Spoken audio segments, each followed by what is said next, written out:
मोहतरम और मेरे प्यारे साथियों, अस्सलामु अलैकुम।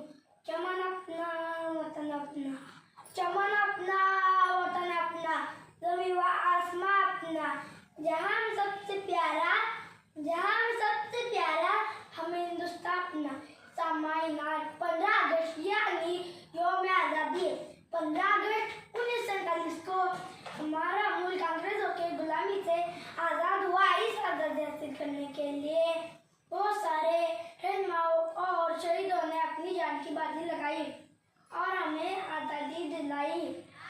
हमारे मुल्क को आज़ाद हुए 73 साल हो गए। मैं आप सबको जान की जानिब से आज़ादी की मुबारकबाद पेश करता हूँ। आज़ाद हुआ आज ही के दिन देश हमारा, आज़ाद हुआ आज ही के दिन देश हमारा, इस वास्ते 15 अगस्त हमें प्यारा, इस वास्ते 15 अगस्त हमें प्यारा।